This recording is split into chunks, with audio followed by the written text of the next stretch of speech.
as we work our way here to the bottom half of the third inning.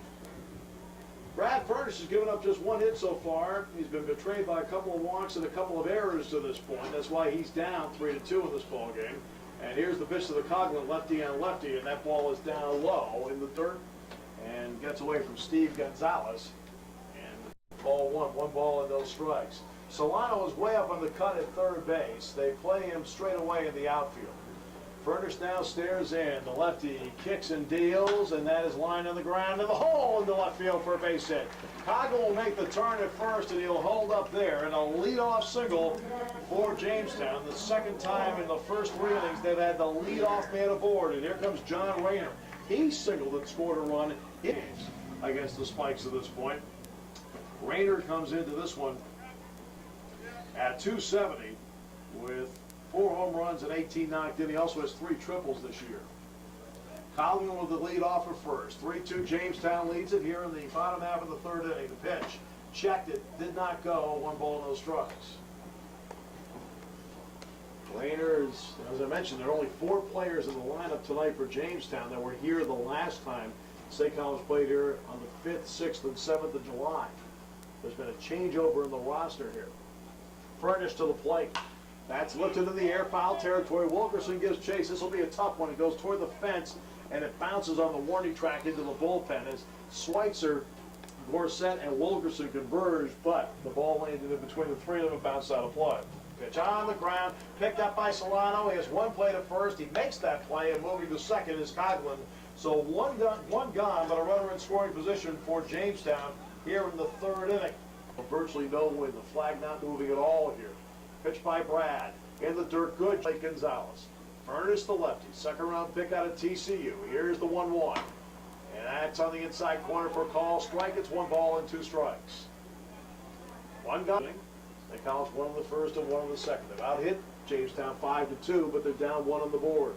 3-2. Now Gonzalez gives the sign. Coughlin now gets his lead at second. Shading is Schweitzer. The pitch by Furnish, hit in the air, left center field gap, over goes Rappaport, reels it in, tagging is Coughlin. Here's the throw to third, not in time, and a head first slide by Coughlin to get himself to third base. Good piece of base running that time by Coughlin. 2 gone here in the third. It was the first time in the 4th of July weekend. He had only been hitting at that time 125 going into the game. Then he's starting to find himself, and now McDougal is at 270 on the season. There's 4 home runs. Now he's in a groove. Now they've also moved him up to 5th in the order. That's hit in the air, right field, down the line. It's going to be a foul ball. Gorsett chases and makes the catch in foul territory to end the inning. 1 left. We have played 3 full. 3-2 Jammers on the Spikes Radio Network. Yeah. I'm interviewing Steve Jones, who's the Williamsport, State College announcer who did football for Penn State. Mm-hmm. And of course he called your number several times when Penn State played Iowa.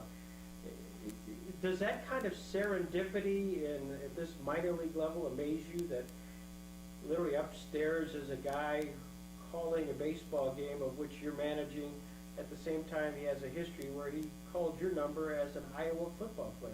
I'd say that happens every day, but with Penn State football being, as big of a part of State College as it is, and them getting the baseball team there this year, I think from an experience standpoint, they wanted to have someone with experience. So I think that that's one of the things that allowed him to get into that position. Mm-hmm. Find that other folks along the league that you find either you stumbled onto them in baseball or football or these other athletic connections? Have you found that to be? No, that was actually the first time. That was actually the first time that I had experienced that, of running across someone who had did play-by-play for football and then also was working on the baseball end of it. So that's the first time it's happened. Yeah, doing baseball at a time when you're at the same time looking at Football America and wondering how your Penn State Nittany Lions are setting up. Well, this is something that came about a year ago when they broke ground for the new ballpark at State College, and the ownership, because I've been broadcasting Penn State football and Penn State basketball for so many years, I think they thought I could at least help them get off the ground from an announce point of view. And so they asked me about it, and I said, hey, I'll get back to you. And they asked me in August, I'll get back to you. In December, I'll get back to you. So what I did was I sat down with 4 people at Penn State. I sat down with Greg Myford, who runs the Penn State Sports Network. I said, what do you think? He said, no problem. Ed DeChellis, the basketball coach, he said, no problem. Tim Curley, the athletic director, no problem. And then finally I called Joe because, and I said, Joe, I said, anything with football takes precedence, but they would like me to announce the games. I want to make sure that, you're on board with it. And he said, hey, don't worry about it. He said, it'll be good for you. So it's something where it's been good for me. I've enjoyed it. I've been a big baseball fan since I was a kid. A big Boston Red Sox fan, grew up in New England. I've shared all the heartbreaks. So when they finally got to the World Series in 2004, I did go. Yeah. I did get to that game the day after a Penn State-Iowa football game. So, yeah, that's how I ended up here in Jamestown doing State College baseball. I don't do every game. I'll end up doing maybe 55 out of the 76 games. But it's been a fun experience for me this summer because I do enjoy baseball. As for football, I'll freely admit that I didn't sit idly by in the hotel today. Mm-hmm. I brought an Akron tape with me and popped in the Motor City Bowl and watched that to get ready for Saturday's game. And then I'll go to football practice the rest of the week for Penn State. Are you tuned in right now? I mean, you've pretty much got an understanding of not only the starting lineups, but the depth charts. And I've probably gone to 16 or 17 Penn State football practices already because they practice during the day and the baseball team plays in the evening. The only close call I've had so far is that on Thursday nights, we have the talk show with Joe Paterno, the statewide talk show. Well, that goes from 6:05 to 7 o'clock, and the start time for the games is 7:05. Now, fortunately, we do have a second guy. Mm-hmm. But I walked in literally right before the first pitch last Thursday night, and this Thursday night I'll probably walk in right before the first pitch, and then Thursday next week I'll probably walk in right before the first pitch. So that's about as tight as it's been able to get so far. Baseball, this being of interest and this being your first year, what's your reflections? I think this has been a fun season. I think the talent level is better in the league than I thought it might be, and I take that from the fundamental point of view. I thought there was a possibility there could be some sloppy baseball, some games where the final score was 11-9 with 11 runs, 14 hits, and 5 errors, things like that. Instead of seeing some well-pitched games, games where the fielding has been solid, just normal mistakes like you would see in any game. And I think that's what's impressed me. It's somebody said it's glorified college. I think they're wrong about that. I think this is a much better level than college baseball right now, and I think it shows up in the pitchers you see. Take a Brett Sinkbeal, who was here in Jamestown earlier this year, probably the best pitcher I've seen on the mound this year for any team. Kyle Winters, I think, has been really, really good for Jamestown. And then for State College, a kid like Gary Daly Jr. has pitched well. Brad Furnish has pitched well. So, I think we've had a chance to see some very, very good play in this league, and the play's been better than I thought it might be. You're a one-man act here. And yet when you're at Penn State doing a football game, it's a cast of lots. Yeah. Do you like the fact of having? Well, I do have a second guy, but he didn't make this trip. Okay. But doing a game alone where you have to create everything yourself and keep it going yourself certainly brings about the challenges, because you want to paint the picture, you want to paint an accurate, exciting picture of what's going on so people are interested in the game. But I have a lot more fun playing off of somebody else, whether it's Dan Zangrilli, who works with me on baseball, Dick Girardi, who works with me on basketball, or Jack Ham, who works with me on football. I enjoy playing off of them, working with them, leading them into things, having them say things that then make me rethink about where I'm going with the broadcast or what the tone of the game is, because the three of them are so smart and understand what's going on. It's been a big plus for me. How'd you get in this business? Well, at a very young age, I figured out that I couldn't play. Mm-hmm. So since I couldn't play, I thought, now what would be a great job and still be involved in sports? And I saw the great Kurt Gowdy. And the legendary Kurt Gowdy broadcast the World Series. He broadcast the Super Bowl. And I think people forget he broadcast the Final Four with Billy Packer for many years. And I thought, wow, baseball, football, basketball. That guy has the life. I like that. So when I went to college, I decided to go into broadcasting. And then after that, you just start getting lucky and getting a series of breaks. And I was lucky early in my career, and I got hooked in with Penn State basketball when I was 24 years of age. And now it's my 25th season coming up for them. I got hooked in Penn State football as the third announcer the very next year at the age of 25. and worked with the greatest mentor I could ask to work with, Gil Santos, who now does the New England Patriots. And Gil, for 4 years, my first 4 years on the Football Network, was the play-by-play announcer. And he would take my high school football tapes, and he would go over them and tell me, hey, that's good, try this angle here, try that.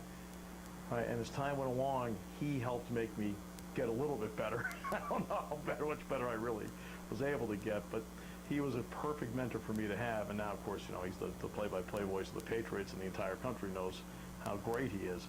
And he helped me out tremendously. And I think when I broadcast Penn State football, I think there's a little bit of him in me. Shane Conlon, did your paths cross with him? Yeah, sure did. In fact, I saw Shane. Shane was with us Friday night in the pregame show, along with DJ Dozier. Shane Conlon, I was the third announcer in the Penn State Sports Network that year, and I filled in a couple times as the color analyst that year. So I was at all of Shane's games.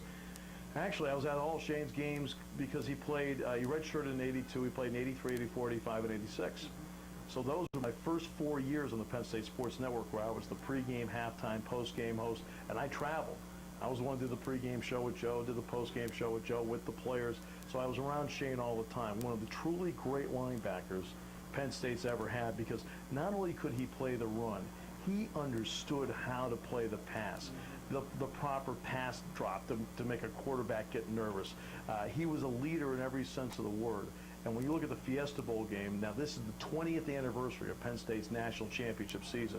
And in that national championship game against Miami, the Canes in the third quarter drove down to the Penn State 25-yard line and were threatening. Shane stepped in front of a pass intended for Highsmith, picked it off, stumbled, fell to the ground, because I think he would have gone a long way if he hadn't stumbled. But then in the fourth quarter, Penn State's down 10-7, and Testaverde threw one over the middle. Conlon picked it off at the 50-yard line, and he ran it back to the 6.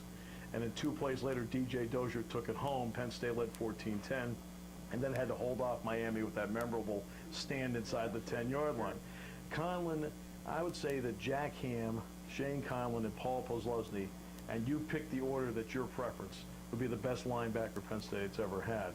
And what was neat was that Conlon, Shane Conlon, and Jack Ham gave Paul Posluszny a lot of great advice about what to do with the NFL draft.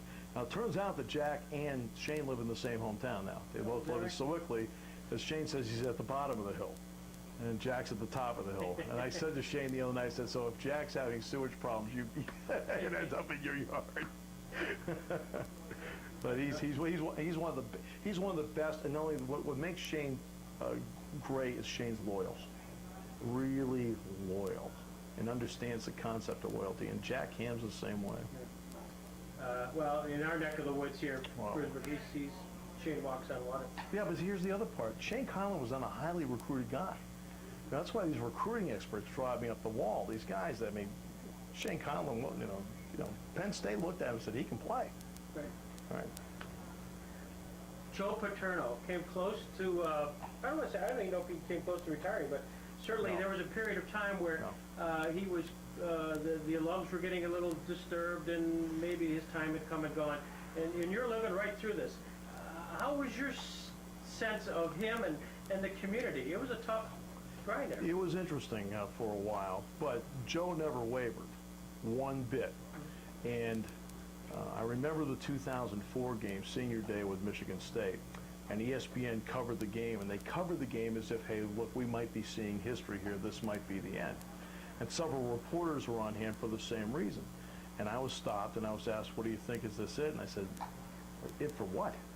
They said, for Joe. I said, I did the pregame show with Joe yesterday. I said, right after the TV guys, he said, Steve, when we do this next year, you're going to go first. I said, that indicates to me he might be coming back. I said, he loves to coach. Okay? Joe is not a person that has a lot of hobbies. His passions in life would be Sue, his children, his grandchildren, his football team. Those are his passions. And I think everyone saw last year that Joe Paterno is exactly where he should be. He's back on top. And he knew in 2004 that he had the foundation for what happened in 2005. He told us over and over again. He said, look, I need a little bit more speed in the outside. If we recruit some speed in the outside. And he always said, there's 2 guys I'm thinking of in particular, and of course you're not allowed to say the names. Well, we knew it was Derek Williams and Justin King. Right. And they both came in and they did exactly what he said. It's amazing how he seems to know. And that happens for 57 years of experience. He knows. I can't ask for a better person to work around or work with.